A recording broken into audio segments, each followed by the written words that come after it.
Please raise your right hand and repeat after me. I, Donald John Trump, do solemnly swear. I, Donald John Trump, do solemnly swear. That I will faithfully execute. That I will faithfully execute. The office of President of the United States. The office of President of the United States. We have been given a gift by God today to usher in a new dynasty. Now you get RFK Jr. Don't you want a president who's going to make America healthy again? You get Tulsi Gabbard. Putting our country in a continual state of war. You get Elon Musk and you get J.D. Vance. A hell of a way to start the next 4 years. The right-wing Avengers. We have an army of digital soldiers. Department of Defense under Donald Trump will achieve peace through strength. Shut down the FBI Hoover building on day one. The rescission of 78 Biden-era executive actions, executive orders, presidential memoranda, and others. The golden age of America has most definitely begun. Begin preparing the 30,000-person migrant facility at Guantanamo Bay. We are getting the dirtbags off these streets. There's one guy who can fix this shit, and it's Donald Trump. What's storm, Mr. President? You'll find out.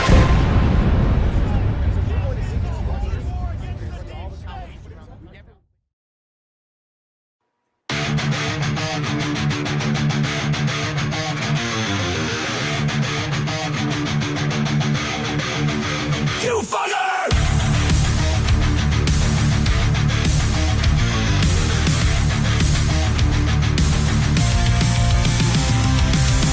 You laughed, you mocked, you shut us down. Called us names, tried to run us out. You pushed too hard, took too much. Now you're the ones who've lost their touch. You rigged the game, you changed the rules. Gaslit the world, played us for fools. But tides have turned, the storm is near.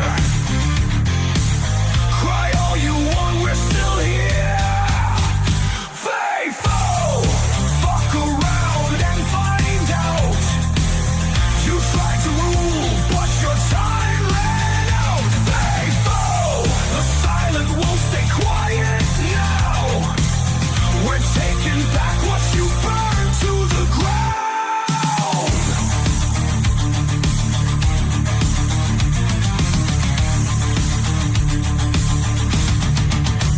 Censorship, lockdowns, all your control. Built your throne on a house of gold. Now you panic, now you cry. Tears don't work, truth don't lie. The games are done, the mask fell off. No more lies, we've had enough. You played with fire, now taste the flame. This time, we're naming names. Faithful, fuck around and find out. You tried to rule, but your time ran out. Faithful, the silent won't stay quiet now. We're taking back what you burned to the ground. You called us threats, you called us extreme, but we remember everything. From 24 and beyond, take your bets, 'cause guess what? We ain't done yet. Faithful, fuck around and find out. Your kingdom's crumbled, your luck ran out. Faithful, no more games, no more doubt. You lit the fire, now it's burning you down.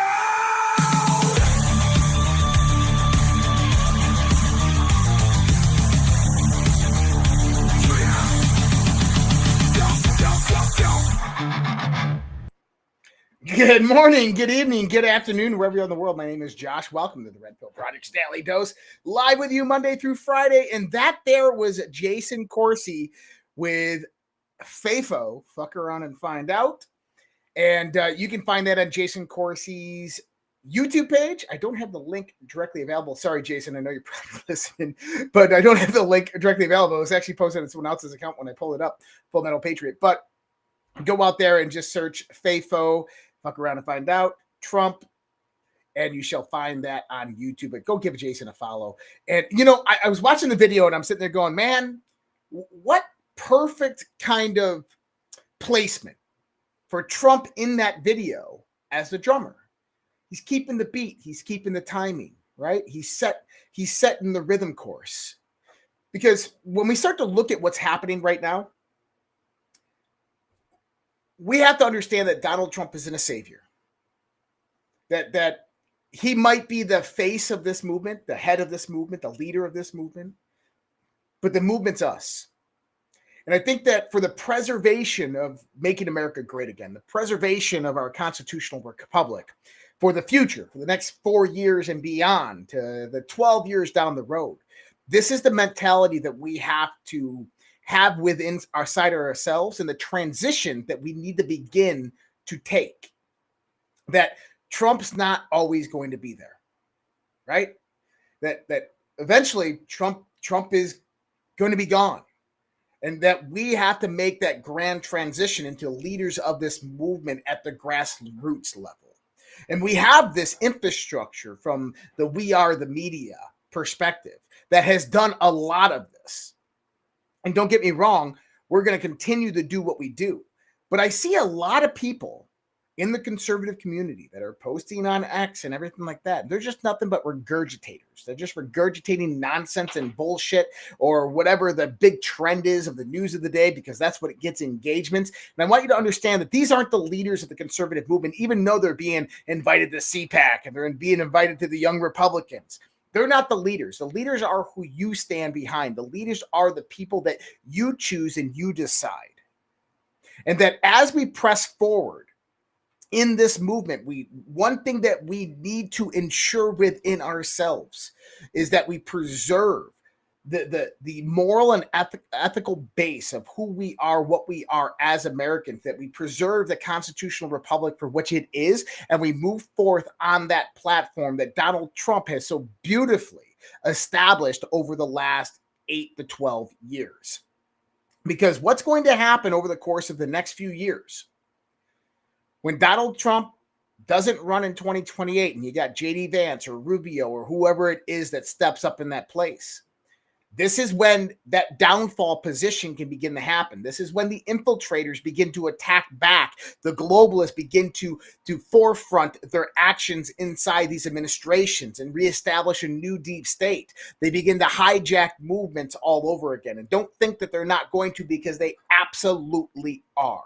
But that only happens if we are off guard. That only happens if we get shunted out of our own movement, which is why I'm warning this right now, because I'm seeing it on X. I am seeing it with influencers with large hundreds of thousands, millions in their accounts. And what do?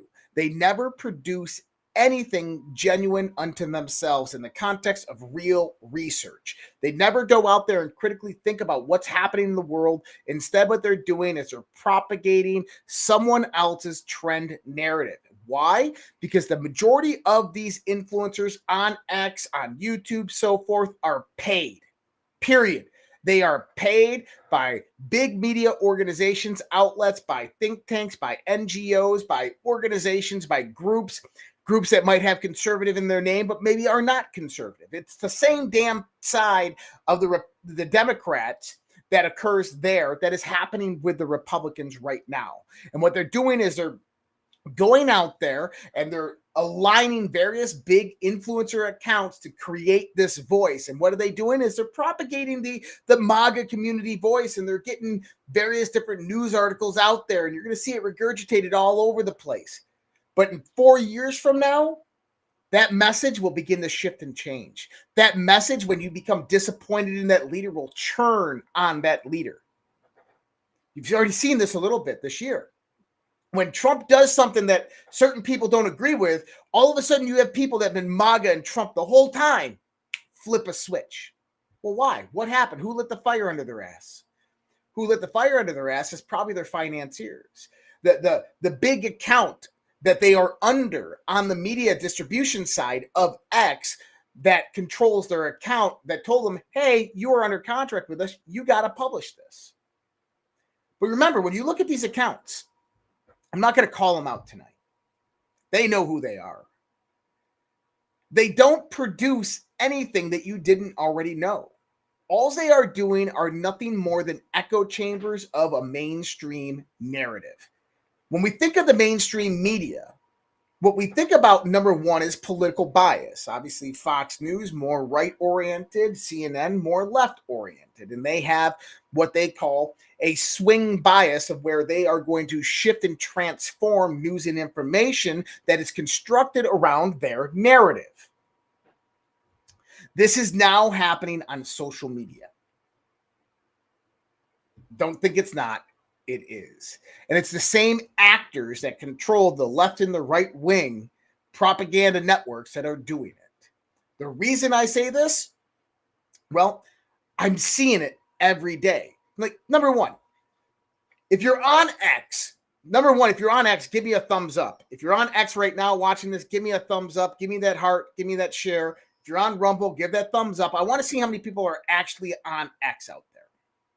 But here's a prime example for you. How many people knew that Cracker Barrel changed its logo back to its original logo? Well, why is that? Because when you go onto X, 100 posts in a row are from the same conservative influencer account saying that we won, yay, we won, high five. Oh, we got them. Oh, yay, and we're winning. And Cracker Barrel's now got the cracker in the barrel back in the logo. Who gives a fuck? Seriously, who gives a flying fuck about Cracker Barrel? Their food sucks. And I'm not trying to be funny here, but who gives a flying fuck? Number one is you didn't resolve the problem. They're going to change it. We're going to appease the masses and we're going to change our logo back. Okay, but the $700 million renovation that you did to all these stores, taking away the country theme from all the stores, that's not coming back. The highly lefty, liberal, LGBTQ sponsoring CEO and executive staff, they're still there. It didn't change anything, people. All they did is they said, let's appease the conservative masses and give them back the logo. And then you get all the conservative influencers like, we won, yeah. And it's just a fucking echo chamber. I'm sick of seeing the fucking echo chamber. Right? I would like to see a lot of these conservative voices, and I hope they're watching right now on X. I'd like to see a lot of these conservative voices on X actually go out and do some fucking real work. To go out there and break down a whole global conspiracy and the intertwinings of how it all orchestrated together for this criminal conspiracy that we've watched unfold over the last 10 years. I'd like to see them just grab a little portion of it and do a few days of information on it, few days of research on it, and go out there and give our thoughts on it. That's what people want. People want to know, hey, what the hell do you think about this? Not, I'm going to regurgitate the same damn news headline that is being regurgitated by 100 other big social influence accounts because this is the news that people want to hear. And people fucking eat it up. People only eat it up because guess what? It is put in front of their face and it is emotionally charging. That's psychological warfare, people. That's my warning to you tonight. I'm seeing it. It's happening. We know that the conservative movement has already been infiltrated. It has been hijacked. There are sleeper cells just waiting to wake up and take over this fucking movement. And what I'm warning you about is watch out for those ones that have the audience, that have the voice, that get invited to speak on all the big stages, that don't contribute shit to this movement. Because there is a hell of a lot of them out there. On the other side, who gives a shit about Cracker Barrel? Seriously. Their food sucks. I never liked Cracker Barrel food even when their logo and their branding was good. Like, who let them die? Right? Like, not be happy that they're back and they bring the logo back. Yay. No, let them die. Let them go away. They want to make dumb moves like Blockbuster did 20 years ago. Let them make the dumb moves and let them face the consequences of those dumb moves. That's how businesses learn. On a side note, I hope you guys are all doing well tonight. I just noticed this, and like, I'm going to say something about this. On a side note, I went shopping this weekend. I went to Michael's. If you know Michael's, the arts and the craft store. I'm like, oh, it's getting to be fall. Halloween's coming. I needed a few things. I needed some picture frames. I'm like, I'm going to go to Michael's. What the hell happened to brick and mortar retail? I went into Michael's and I was blown away by the prices. So then there's a home and decor right next to it, which is similar to Michael's. We went there. Same thing. And you know what I do when I go into these stores? I find a product and I take my phone out and I go to Amazon. And I look up the same product on Amazon and I look at the price variation. And between the same product at Michael's versus Amazon was $20 more marked up at Michael's. Now, I'm sitting there and I'm going, man, why are they marking these prices up? And I start walking around the store. And by the way, I had just come from PetSmart, which, by the way, you know, $180 for a small little dog bed like this, like, you know, $40 for a 24 pound of dog food that you can get at Walmart for $20. And I'm sitting there going, these prices are outrageous. And then I started looking around. I live in Minnesota. And it was employees with metal all throughout their faces, colored hair streaming all over the place, mismatching colorful socks and all their pronouns on their badges. Then I'm in Michael's and I don't think anybody there spoke English because they were not from this country. And I'm sitting there going, I see the problem here is that leftist culture has driven the retail market into oblivion. Number one is these people have massive college degrees, right? Liberal arts degrees, gender study degrees, and the only fucking job they can get is making $25 an hour at Michael's, that Michael's hires 200 of them to fill 50 spots and then has to charge $20 excess on all their damn products just to pay for the damn people that need a job because they failed in fucking college of getting an actual real degree. In other words,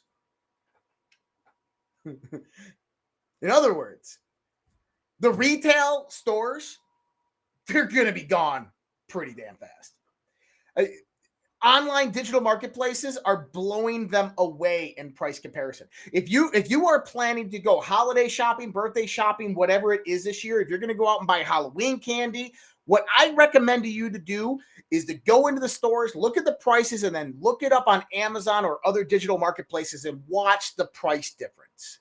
If you're going to do Christmas shopping, have your kids make a Christmas list and shop at the stores, look at the prices and compare that to online. I guarantee you're going to see a 10, 15, 20, 30% markup on everything just because it's in brick and mortar and they have to pay that employee cost. Now, why do they have to pay the employee cost? It goes back to COVID-19, people. Oh, you didn't expect this twist and turn, did you? It goes back to COVID-19. So in COVID-19, after the summer of love occurred, do you remember the recovery that Donald Trump tried to promulgate? Well, what he did was stimulate all these businesses with PPP funding, but they had the promise that they would hire employees and bring them in. So what they did is they overloaded retail markets with employees, liberal employees that became dependent upon those jobs because they have no other fucking skill sets other than sitting there not answering your questions and stocking the shelf like a fucking sloth. Sorry, I'm on a rant tonight. And what happened is these liberal companies just decide we're going to keep them. We're not going to fire them because if we fire them, what are they going to do? They only got a master's degree in general studies. They can't go get a teaching job. There's no place out in the real world for them. So they've sustained it. Well, why? Because you had 4 years of Joe Biden. You had to sustain good job numbers. You had to have all these liberal companies go out there and hire all these employees and overproduce the work environment to sustain them. And what happens to do that? Well, they call it price gouging, but it's not price gouging. It's compensating the work done with the amount of price charged, right? In other words, the reason prices are so high at shit places like Michael's is because they are overstaffed with liberal workers that are absolutely useless and do nothing. I'm not saying all of them, some of them. I was at PetSmart, and I'm sitting there trying to ask this kid a question, and he's just stocking the shelf, looking at me.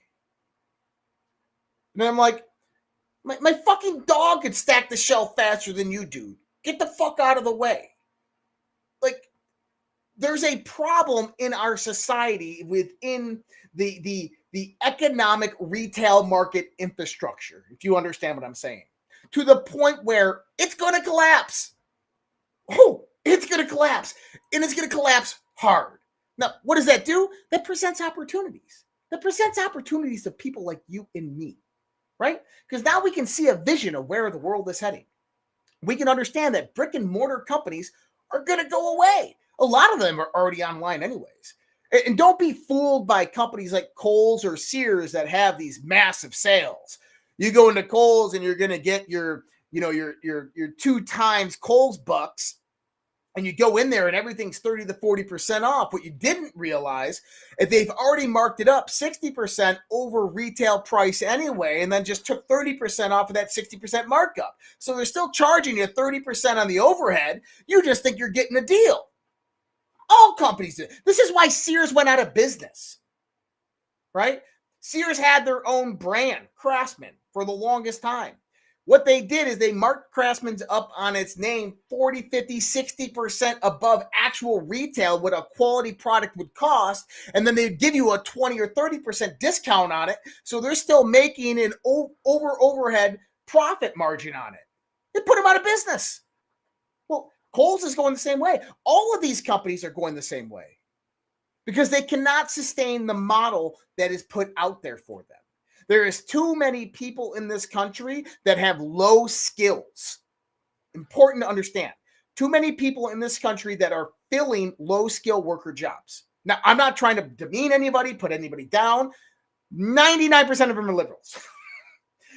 Walk into your average Starbucks, you're going to understand what I'm talking about. Go into PetSmart, you'll see what I'm talking about. And I know, why is Josh being so mean? He had some bad shopping experiences. I don't get out much to the world and go to malls or stores. But if I do, I'm paying attention to things like this. Because the market, watching it and how it flows, is really a big part of my life and something that I've done for a long time. And when I start seeing the quality of the skill set decline drastically, I start watching the people that are getting hired at some of these businesses. I'm sitting there going, oh, we're in big trouble, because that's a representation of that actual business. Yeah, I still got Craftsman tools I bought in the 90s. Oh, yeah, they're great. They're great tools. So this is going to become incredibly relevant towards the end of the show when I start talking about the new financial system. Why Trump says things like, we're going to open up 600,000 Chinese people to come into the United States of America. There's a reason behind everything that Donald J. Trump says, right? You might be looking at like, okay, take yourself back, March timeframe. Donald Trump, we're going to bomb the shit out of Iran. Everybody's like, oh my, this is not what I voted for. Oh my God, what is Trump doing? Oh my God, he's going to start World War III. And everybody's, oh my God, he's going to, Alex Jones, he's going to start World War III. We got to stop the maniac, right? 2 weeks later, Trump's a genius. Oh my God, he's fucking brought world peace. And holy shit, understand, Donald Trump says things on purpose. He says things strategically. He knows exactly what he is doing. 5D chess. He is 5 moves ahead of his opponents. So when Donald Trump says, I'm going to allow 600,000 Chinese to flow into the United States of America to fill college seat vacancies, he's telling you a few different messages there. We're going to get into it towards the end of the show because we're going to talk about an X post that Elon Musk put out. We're going to talk about what Howard Lutnick, the Commerce Secretary, has been talking about. Oh, we're going to get into this. Few announcements first. After my grand rant on retail fucking market fuckery. Sorry, guys. I love you. But it's okay to curse every once in a while. It shows intelligence. Few announcements. DEF CON 0 tonight, 10:30 p.m. Eastern Standard Time on Badlands Media. Make sure you are following over there. Tonight is going to be a doozy. Tonight is going to be a good one. We're going to talk about a lot of the things that are happening right now and a lot of the things that are coming this fall. Movie 3, Movie 2 coming this fall. So that's going to be tonight. That's really all the announcements I had. I'm in a giddy mood. I'm a little happy today. But it's a funny giddy mood because I'm like looking at society going, there's something seriously wrong here. Like everything's going good, right? Trump administration, the implementation of things. But then you go out into the real world and you're like, what the hell is wrong with this place? It must be just the holdover sentiment from the Biden administration. It just must be. It was this weekend that I was out there. I don't know why I'm talking to about it now. I didn't talk about it last night, but it was just on my mind.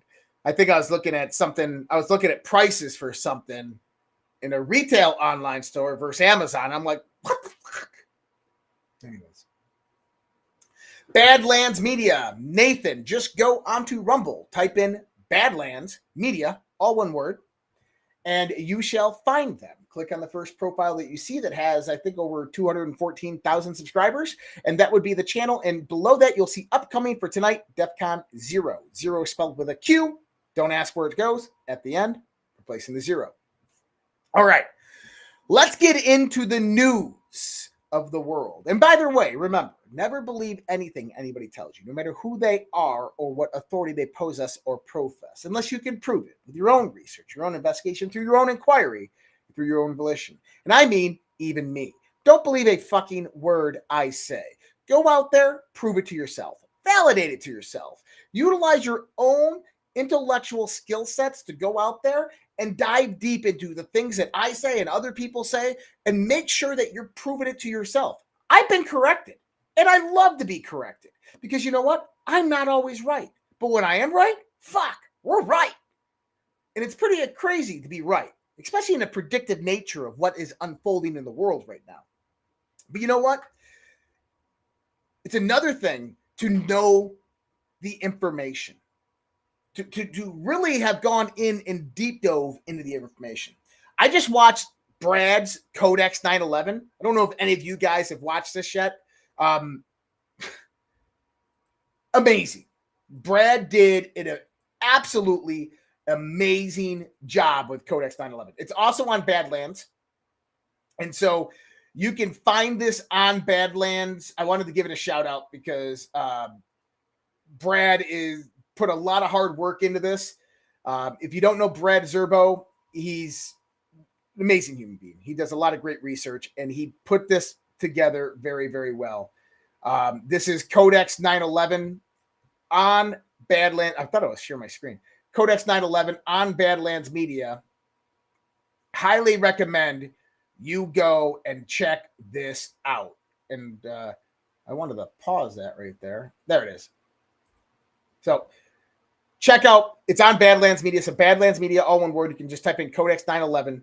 Probably one of the complete 9/11, 9/11 documentaries I've ever seen that kind of breaks down all the various different components and ties in a lot of relevant stuff for today, specifically James Clapper, John Brennan, and Robert Mueller, and their connection and integration into September 11th and why the Q boards, John Brennan on September 11th, treason, actually matters. He puts that in there. Really great documentary. Very well done, especially with 9/11 coming up, which I think is going to be the time frame to when we start to see arrests occur. This documentary is a great refresher. But I went through it and I watched, 2.5 hours of it. And I was a 9/11 truther for the longest time. I researched and investigated all of this stuff. There's a lot of stuff that you forget, and Brad brings it right back up to the circle. There's a lot of things in here that I didn't even know, and he absolutely nails it. So highly recommended. Go check it out. Great job, Brad. Now, let's jump in to the news. Listen to this, because this is probably one of the most important things that came out today. And I want you to understand what it means. And you've also found many bags of information. I think they call them burn bags. They're supposed to be burned and they didn't get burned, having to do with how corrupt the 2020 election was. And when will that all come out? Mr. President, I will be the first to brief you once we have that information collected. But you're right, we are finding documents literally tucked away in the back of safes in random offices in these bags and in other areas, which again speaks to the intent of those who are trying to hide the truth from the American people and trying to cover up the politicization that was led by people like John Brennan and James Clapper and others that have caused really immeasurable harm to the American people and to our country. Great job. Thank you. We look forward to hearing it. Oh, I love it. I absolutely love it. Guys, burn bags hidden away in safes and lockers?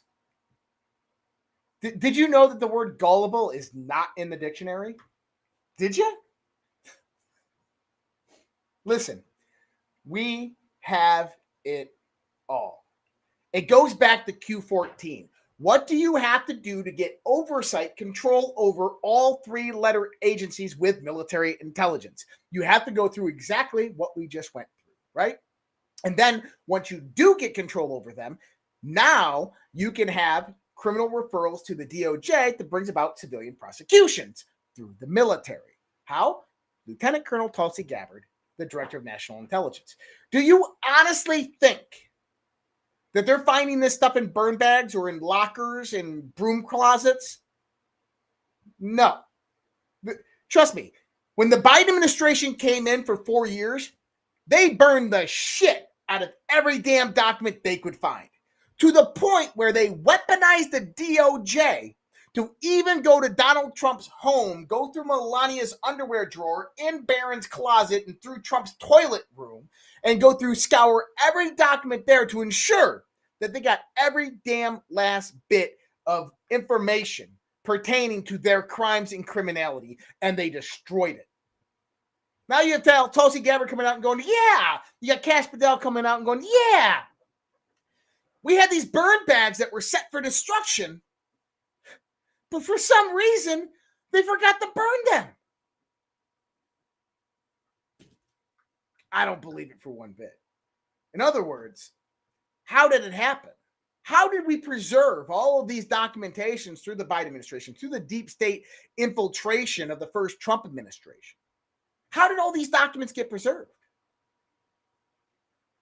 Guys, it's a military operation.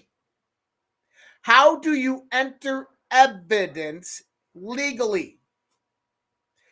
You remember when we talked about how the military had a special operation through the NSA, through a ORCON or Special Access Program that was spying on the senators, the congressmen, the bureaucrats, the deep state? They're trying to locate who the deep state was. They're spying on government contractors, NGOs, foreign heads of state, all of this stuff. Remember, Edward Snowden is the one that exposed this project, but only that project, not the other projects where they're spying on everybody else. But, you know, through that program, I said, we were collecting data on the deep state, but that data was inadmissible in court. All the documents, all of the information that they captured during that time was inadmissible in court because it was illegally captured through a military operation. You couldn't use it in court. You couldn't prosecute these people. So what did they have to do? They had to leak it out to the media. They had to get it out to the people somehow, and they leaked it to reporters like Andrew Breitbart, Michael Hastings, who ended up giving their lives for this information. So how do you enter evidence legally? Well, if you have actual documents that were created and then destroyed by the deep state, but then preserved by, let's say, a special military operation that's just keeping record of everything, that's got tabs on everything, and they're keeping a record of all the documents that are produced. The Durham Annex comes out, classified annex. There's one copy that goes here. The Democrats go and they burn and destroy it, and the military keeps another copy that the Democrats never even knew about. And then what happens? The Trump administration comes in. Lieutenant Colonel Tulsi Gabbard gets read into the project, and she gets handed documents. And they say, hey, you found this in burn bags, FYI, or you found it in a broom closet, or you found it in a safe. You didn't get it from us. And she comes out there and she goes, oh, gosh, gee whiz. We found this burn bag in a broom closet. Oh, look, all these classified documents are just piling out of it. Oh.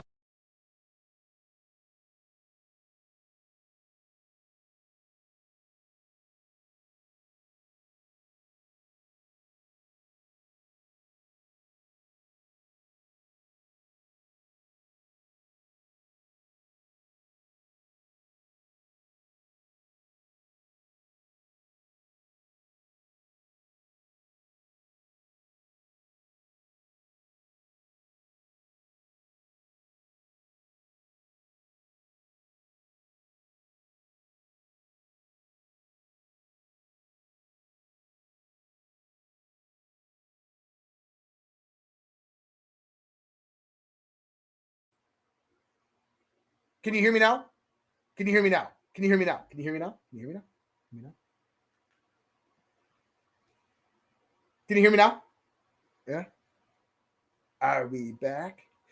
Are we rocking and rolling? Come on. Come on. Mic check. Mic check. Can't hear you. Okay. You guys still can't hear me.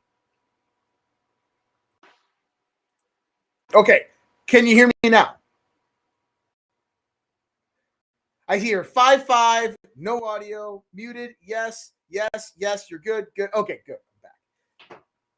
What I'm trying to tell you is we've had it all. We have it all. We've always had it all. You had the military going in there and going, hey, Tulsi, here's another document. Found it in a burn bag. Oh, my God, found it in a burn bag. Look, Barack Obama's guilty. Doesn't matter what the deep state did. They could have never have destroyed the documentation because we had it all along. And what does that mean? Right now, when they do these burn bad comments, like Kash Patel talking to Joe Rogan going, yeah, and I walked into this broom closet at the FBI building, and sure enough, there's just burn bags of intel sitting in there, classified information that they forgot, that Christopher Wray and all of them forgot to destroy. Well, crazy. You get Donald Trump calling out there, so Tulsi, you're telling me there was a burn bag with classified information in it. And Tulsi's like, yep, there was a burn bag. Oh, man, no. There was inside of it was all the incriminating documents. And you know damn well the liberals are going, the John Brennan types, James Clapsers are going, that's Russian propaganda. It's got to be fake because there's no way, because we destroyed that. But they can't come out and say, we destroyed that, because now that's criminality. Now that's a cover-up. So they have to kind of go along with it and understand that they've been cooked. We caught them red-handed. Oh, boy, did we ever catch them red-handed. What an amazing time to be alive. The next few years are going to be really good. I think you understand that. The next few years are going to be absolutely really good. We are about to watch the systematic destruction of the old guard. And you might not know what that looks like, or maybe even don't even understand what that means. But for people like me who've been looking at this stuff since the 1990s, researching in-depthly into this stuff, the various different evil, occult, satanic organizations, and how these various secret societies integrated together to bring about a one world government, and how they were utilizing their various different secret society connections and ties to implement think tanks and various different NGOs around the world that integrated into world government infrastructure, and then began utilizing policy and mandates through trickle-down policy directed through World Economic Forum, Bilderberg Group, so forth, to start changing the world towards their own vision that depopulated 85% and eventually bring about a one world government. I've been studying that for a long time. Those people, some of them are going away. Some of them have already gone. The people that were their ringleaders and their henchmen, they're going to jail.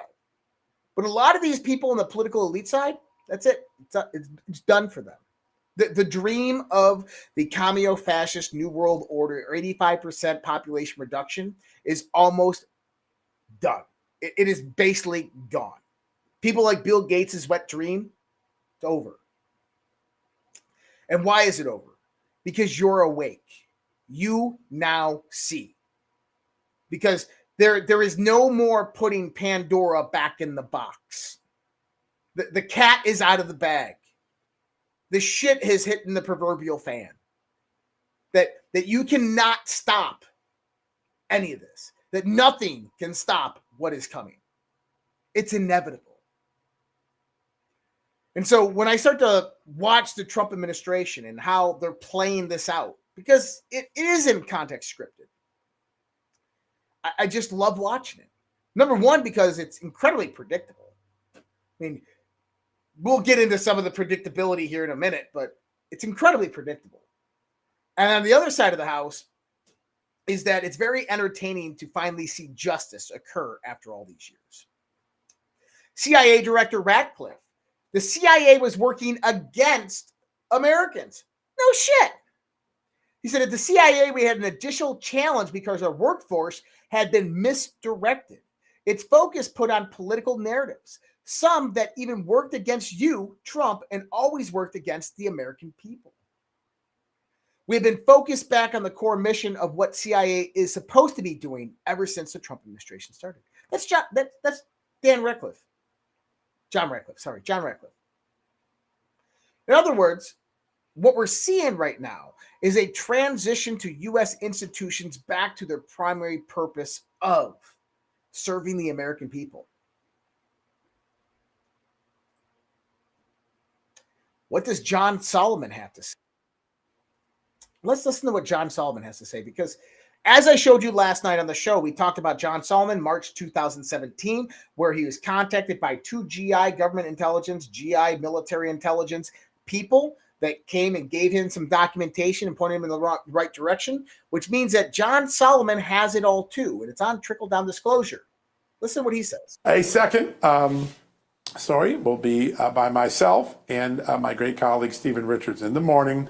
We're going to tell you that shortly after James Comey waved a magic wand and said that there would be no prosecution of Hillary Clinton for using a personal email server to move classified information, to do government business on a private email server in violation of the rules and possibly of the law. His own FBI had a personal email problem. That's right. They were using personal email for a possible unauthorized leak to the media.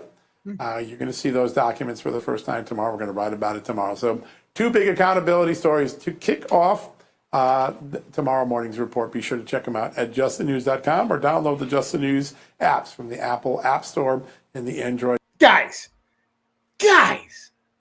man, I don't think people put it all together. John Solomon just said James Comey was investigating Hillary Clinton pertaining to her home private email server when James Gillespie, his chief of staff, was using the same home-based email server himself.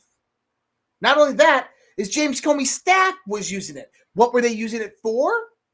They were using it for the same type of information to cross-correlate and talk and communicate with each other.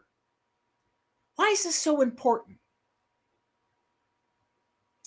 Do you remember a few weeks ago on DEFCON 0 and on this show, I was doing a breakdown of Dan Scavino's post that he posted right during DEFCON 0, which we found was kind of coincidental because one of the timestamps directly correlated with something we were talking about in that show on that day. Now, I'm searching for it on my feed right now. I'm going to have to go back a long ways. Maybe I can search here. Oh, right there. I wonder if I can find it pretty fast right here. Yep, I found it pretty damn fast. Let's pull this up here, because I want you to remember what John Solomon just said, okay? Now, I'm going to bring this up on the big screen. If I can, for some reason, the big screen doesn't want to move anymore. There it is. Okay, the big screen moved. So Scavino posts John Brennan with a clown face, James Comey with Trump sunshine, Trump smiling. And I said, James Comey singing like a bird. Now, we went over the timestamps. The first timestamp with the John Brennan, which went to Red October. Double meaning exists. We're talking about the USS Richard B. Russell, the sub that was taken out in 2018 in the August timeframe with the Q400-8 aircraft, with the attempted assassination attempt in June of 2018 on Trump. And then Comey's post went to this Q-board post, which I said would be relevant very soon. Read what that post says. Why wasn't HRC prosecuted for emails? By the way, this is the timestamp that Comey's timestamp went to. Why wasn't HRC prosecuted for the emails? Put simply, Obama ultimately okayed by using the non-government email Addy to communicate with Clinton. Obama also had an alias along with each of his cabinet members, therefore indicating HRC could lead to indicting Obama and his cabinet, etc., which could never happen. Remember, he lied about knowing, but ultimately came out in the dump. Poof. In other words, what this Q post is saying is that the entire Obama administration had private email servers of which they were communicating among each other with. Just like John Solomon just said that James Comey's team was investigating the Clinton home email server, while at the same time, Comey, Gabeski, all of these guys all had a home email server of which they were interconnected with, talking to everybody else. And John Solomon says tomorrow something's going to break about that. You got to remember, tip of the iceberg. One small thread, when you begin to pull it, starts to open up a larger narrative. John Solomon appears to be prepping the narrative of the next big D class that comes from D&I. So, are the next D&I D classes that come about 7 days down the road next week, are they going to pertain to personal emails and text messages exchanged between deep state operatives? Obama, Brennan, Comey, Clapper, Clinton, these types. I would say yes. Because guess what was found in the burn bag? Now, by the way, the burn bag information we just talked about, did you hear what they found? I love it. I just love it. Let's go back and talk about that, because it's great to bring this about. Because do you remember when we started on this journey and I started talking about how FISA Gate is the beginning, it's the start, it's the foundation, think layers, that it goes backwards and it goes forward, that FISA Gate's going to lead to the stolen 2018 midterms, is going to lead to the 2020 election, COVID narrative, and the potential 2024 election, and that all three movies are going to be playing at the same time, and that what you're going to see is that FISA Gate D-Class is going to then expand into 2020 election fraud. It's going to expand into investigations in the J6 and all this stuff. Listen to what Tulsi says, or Trump says. We've also found many bags of information. I think they call them burn bags. They're supposed to be burned, and they didn't get burned, having to do with how corrupt the 2020 election was. And when will that all come out? The 2020 election? Oh, do you mean like the 304th Intelligence Battalion that recorded all of the packet data that Sidney Powell even mentioned in December of 2020, that sat in the Pentagon waiting for a phone call with the information right there at hand, of where they showed massive interference directly in our election, that people were connecting to statewide election systems and changing votes? You mean that information? Yes, I think they mean that information. It's going down. Now, Solomon says more docs coming tomorrow. Guys, we're not even in flood yet. We're in drip. Okay? This is the storm. I'm feeling some sprinkles. It's dripping. It ain't flood yet. The flood is coming. Just wait. It's going to get good real fast. And when do I think that the flood of information is going to come out? I would say, if I'm a betting man, about a week to 3 days before the first arrest is when you will see the flood begin. What I mean by the flood is a mass tranche of declassification that comes out that is so damning that they can't hide from it. That the mainstream media can no longer spin the narrative. That the mainstream media can no longer stay silent on any of this, but they have to come out and admit the truth. And this will eventually bring the people to the precipice prior to the first arrest. And the reason I say that tranche of data will come out prior to the first arrest about a week or 3 days before is because you have to have that shock and awe moment for the American people that are normies or not red-pilled to go, wait, what just happened? Holy shit, this is the information. And then boom, the first arrest. Because then it'll make sense to them. And then they'll see the severity in all of this. New declassified documents reveal Brennan's top CIA lawyer, Caroline Crass, who worked with Hillary's campaign to facilitate Alpha Bank hoax on Trump, shoveled out hundreds of Russiagate docs to Schiff's leakers and set up a read room for them at Langley. She still has an apparent clearance in the intelligence community. Not for much longer. Attorney General Pam Bondi said yesterday, El Chapo's Sinaloa cartel co-founder Ismael Elmeo Zambrata Garcia has pled guilty to operating a continual criminal enterprise and to RICO charges. His guilty plea brings us one step closer to achieving our goal, the elimination of drug cartels and transnational criminal organizations throughout the world. The important part there is not drug cartels, it's transnational criminal organizations throughout the world. The one thing to understand, the Democrats, as we see them, the USAID Money Laundering Scheme Act Blue, this was not a creation of the Democrats. They're too fucking stupid to do something like that. This was a transnational criminal organization that had taken over portions of U.S. politics and hijacked power. That transnational criminal organization is the filthy, wealthy elite. It is the royal families, the elite bloodlines. It is the old monarchs of the old day. It is the black nobilities. It is the Khazarian mafias. And it's been operating on this planet for a very long time.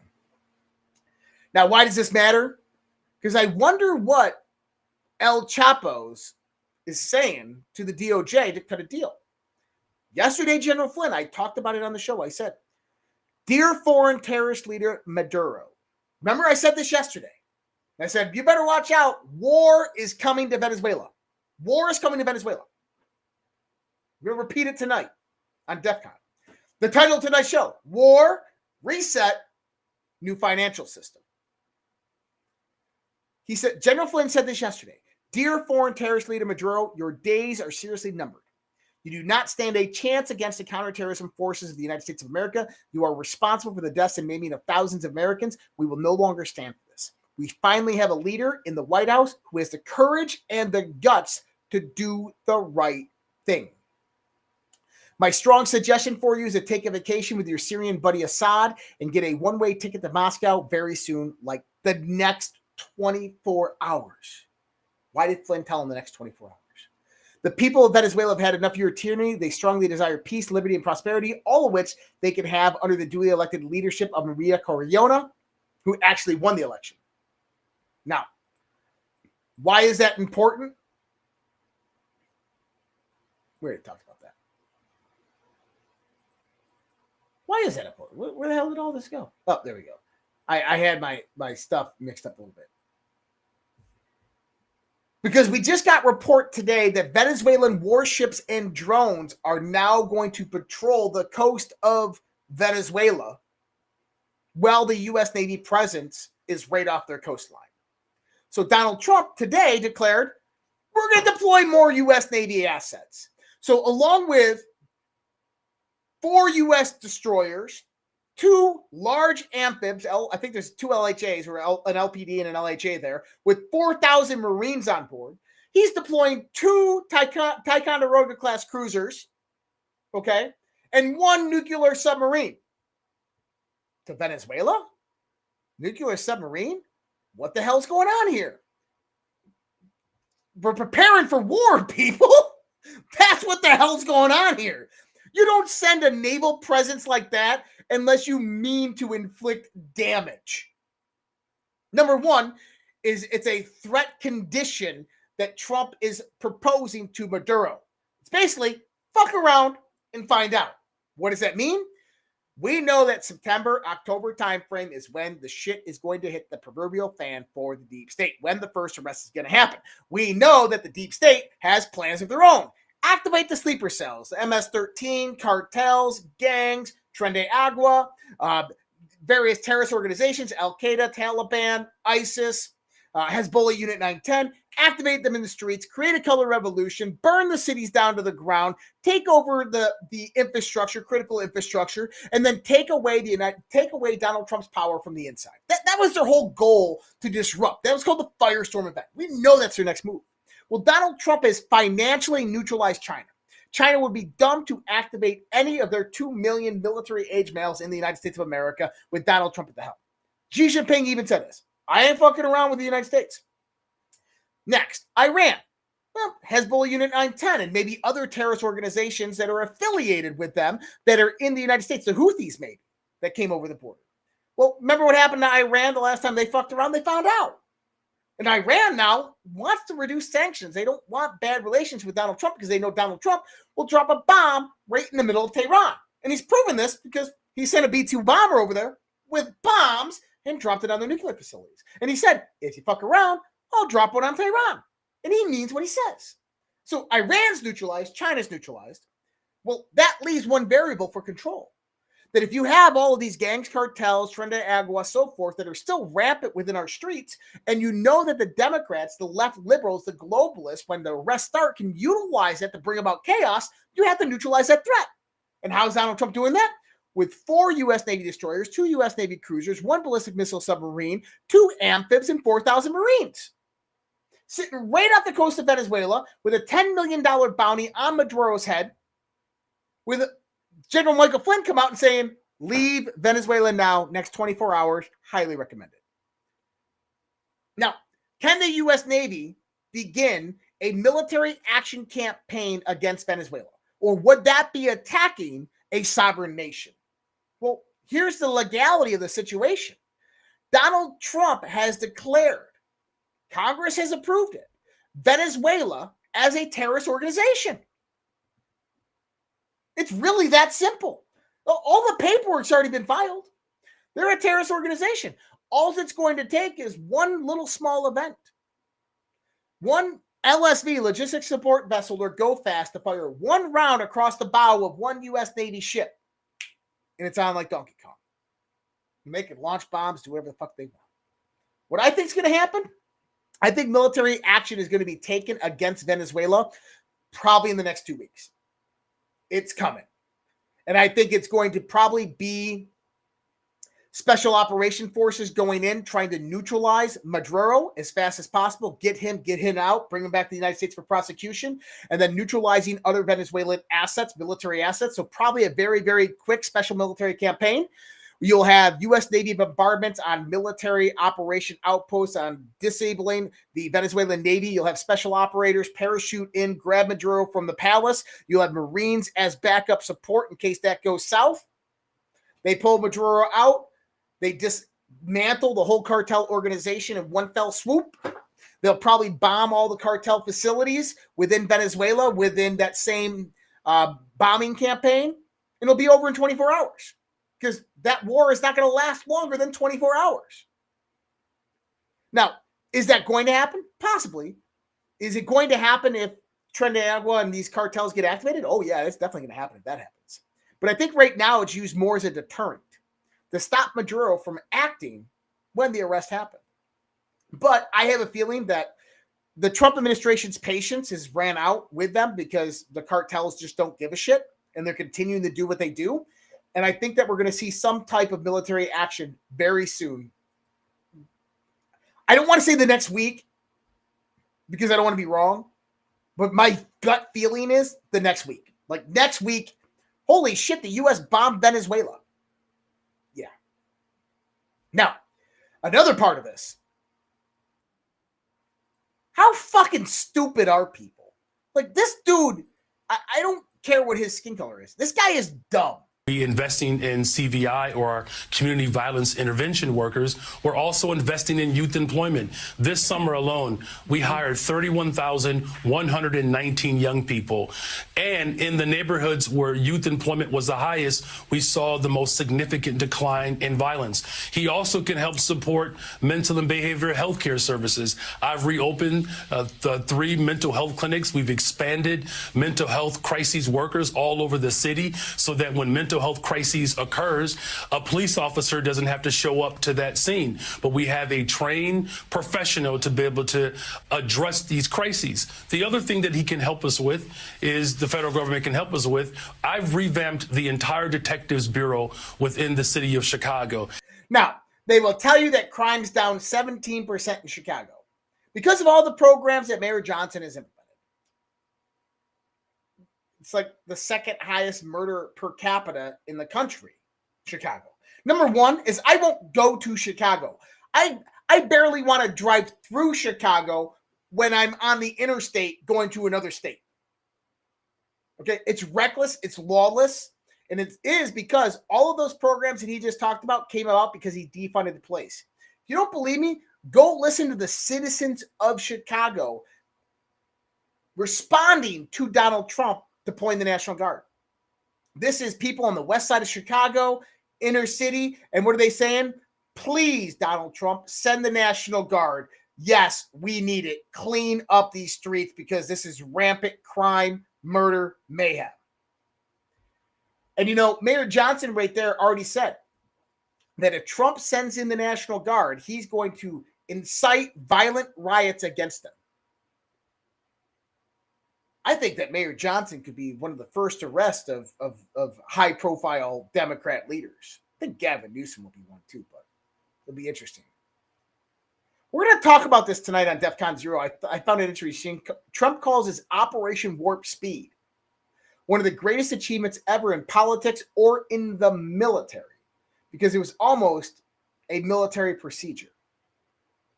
What the hell is he talking about there? Me and Elf are going to talk about that tonight. I got a few thoughts on it, but we'll talk about that tonight. So, war, now into reset. Donald Trump said a few weeks ago, in 6 months, the economy is going to boom.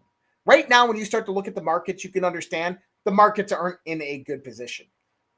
When we start looking at where the markets are in the context of a bubble and inflated, it's very similar to 86, very similar to 29, very similar to the dot-com boom. It's not in a good position. They're highly oversold. They're hyperinflated. And all the money that is in the system is fake. It's injected capital directly from the Fed. It's garbage. In other words, there has to come a massive correction in the market. It's going to start, in my opinion, with the real estate markets. So if you're a homeowner or if you're someone who owns real estate rental properties, VRBO, whatever it might be, Airbnb, my recommendation is understand that there's probably going to be a massive market correction in the real estate markets.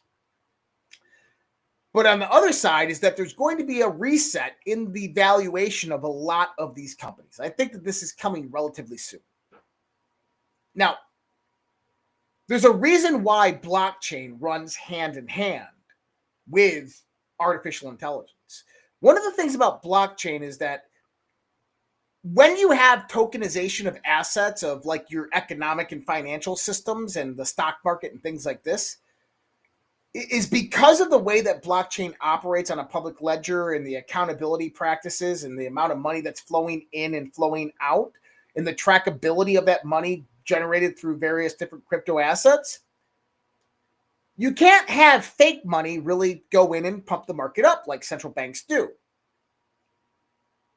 So Howard Lutnick, the Commerce Secretary today, said that they're going to start issuing statistics on blockchain. That's interesting. So the question is he going to start issuing statistics on the blockchain, or are they going to start issuing statistics on blockchain companies?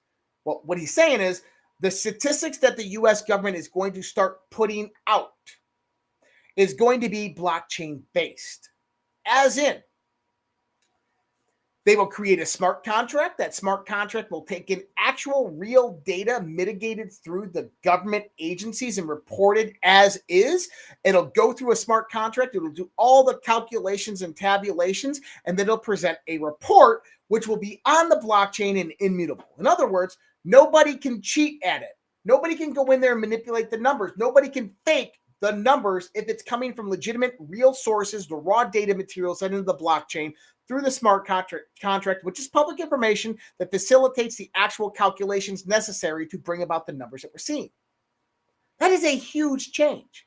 But you have to understand that that's going to come about with economic impacts, because a lot of what we've seen over the last 10 years has been a lie economically. Howard Lutnick said this today. And I want you to maybe think back to the last few episodes of the things that I've been saying. Maybe the last few months. Listen to what Howard Lutnick says here, because this is critically important to understand what happens after the correction and reset of the markets. America. Secretary, why shouldn't the U.S. government say, you know what, we use Palantir services, we would like a piece of Palantir. We use Boeing services, we would like a piece of Boeing.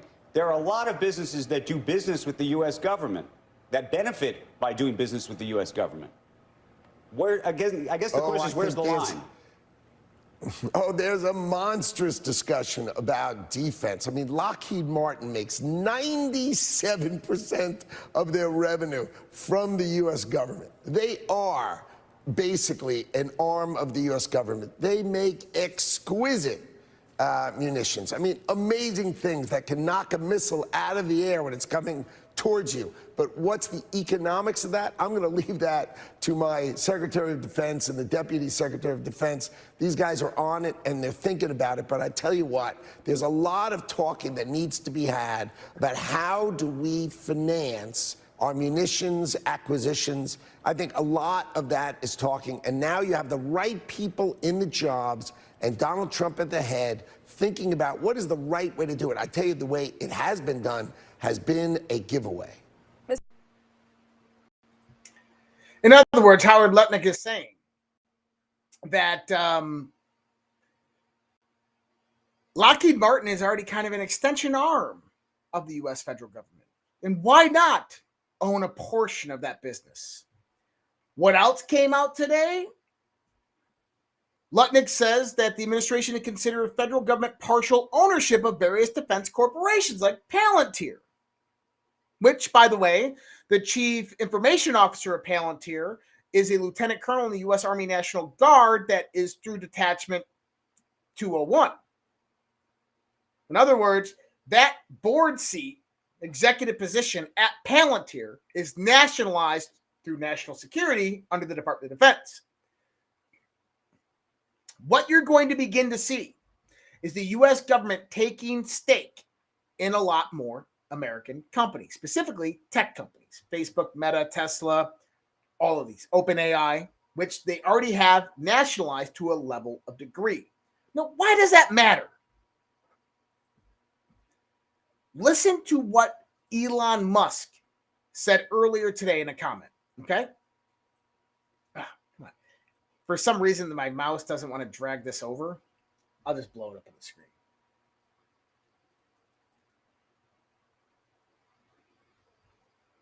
What the hell? It disappeared.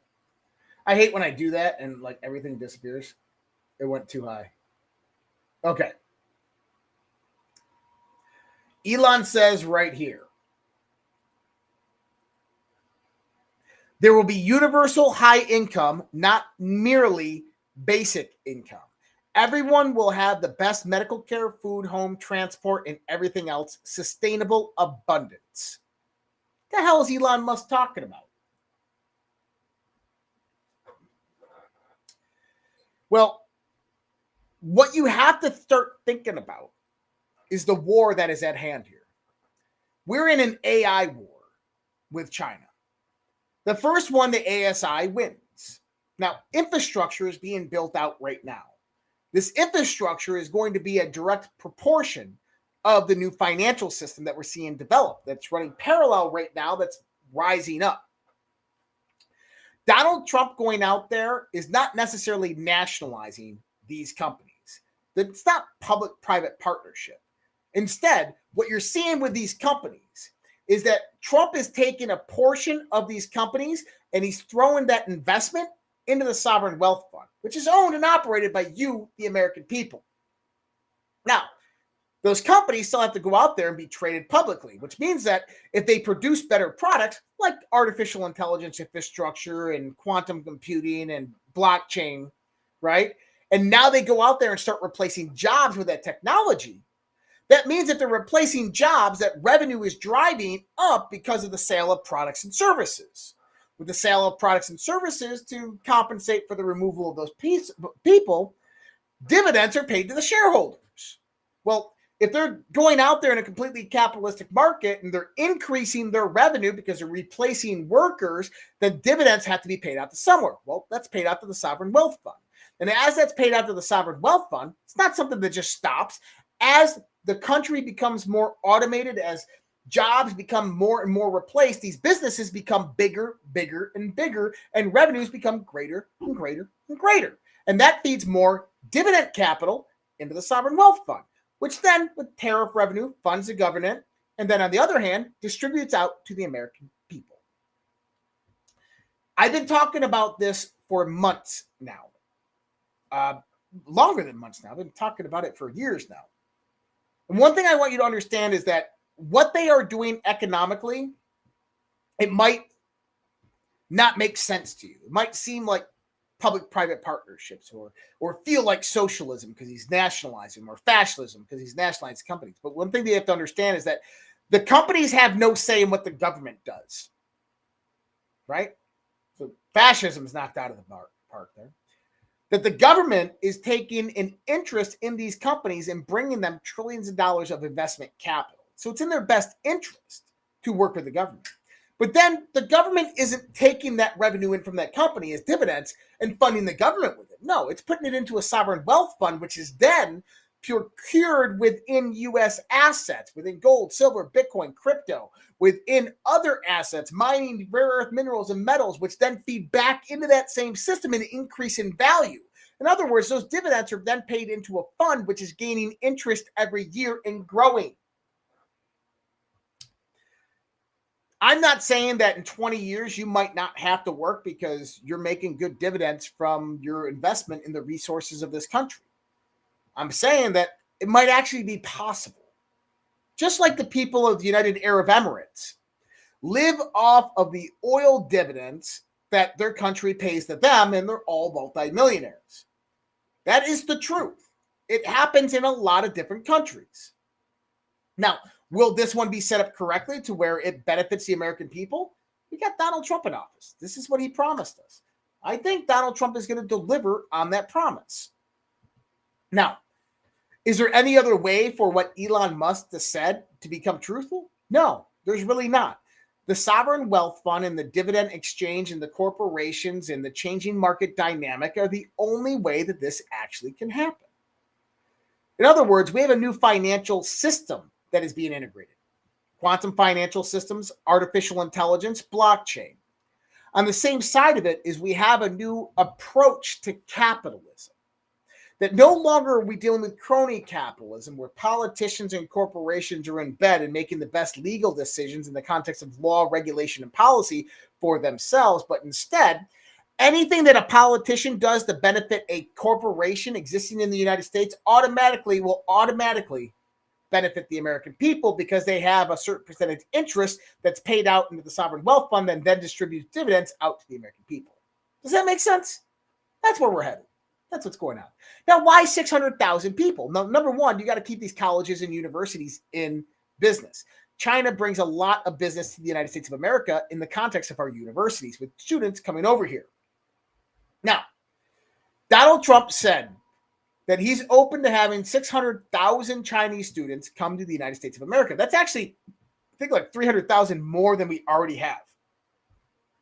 This is not as horrible as people are making it out to be. Chinese students with U.S. visas aren't the average kid. They represent the top tier of intelligence in Chinese youth. Best grades, the highest test scores, and the sharpest minds. When they study here, approximately 80 to 85% choose to stay here and contribute to the U.S. economy.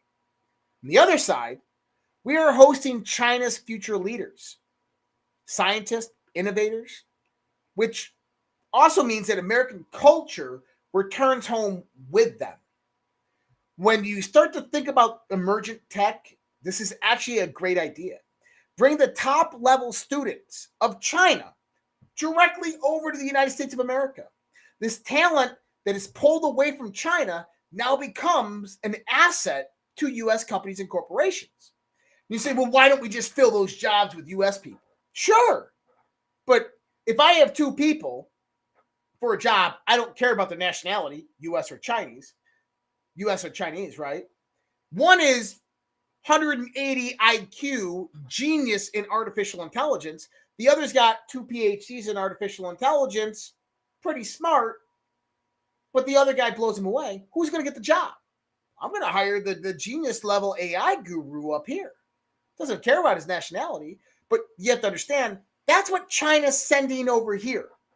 They're sending the cream of the crop over to the United States. And if we can capture some of that talent and they can come into our country and go, hey, I kind of like this freedom thing, because that's a lot of times actually happens. They come over here and they're like, I don't want to go back to China. How the hell do I stay here? This place is awesome. And then they work here and they never go home. And trust me, I know a lot of people in the Chinese community. They are Christian, anti-communist, they hate the CCP, and they came here on student visas and they never left. And they never left because they love it here. They love the United States of America, they love the culture, they love the people, and they love the free markets because that's something they don't have in China. So given that opportunity to the cream of the crop of the brightest in China is actually a highly strategic move by Donald Trump. Because at the end of the day, it's going to increase the bottom line of the dividends of those corporations and companies, and it's going to help for national security in winning the AI war. That's my thoughts on it. I think that's about it. I got to get going, actually. I got another show coming up in like 30 minutes. So what we have is DEF CON 0 tonight, myself and Alpha Warrior on Badlands Media. Go to Badlands Media on Rumble. You shall find it. DEF CON 0 starting in about, 45 minutes from now? 40 minutes from now. So I will see you guys on over there. Don't forget to go support. I haven't been putting any of this out. redpills.tv. There's ways to support us on over there. I appreciate all the support over the years. I'm not going to bother you with putting out a whole bunch of other links and stuff like that. You guys know where to find me. redpills.tv. Appreciate you guys. You guys are awesome. Amazing. Much love, respect. God bless. Take care. Have a great night. I will see you guys tomorrow. Good night. I don't have to tell you things are bad. Everybody knows things are bad. The air is unfit to breathe, and our food is unfit to eat. I don't know what to do about the depression and the inflation. I want you to get mad. I have come here to chew bubblegum and kick ass. And I'm all out of bubblegum. People should not be afraid of their governments. Governments should be afraid of their people. The more you fuck around, the more you're going to find out. These people are still a part of that system, and that makes them our enemy. We accept the reality of the world with which we're presented. It's as simple as that. I want you to get up right now and go to the window, open it, and stick your head out and yell, I'm as mad as hell, and I'm not going to take this anymore!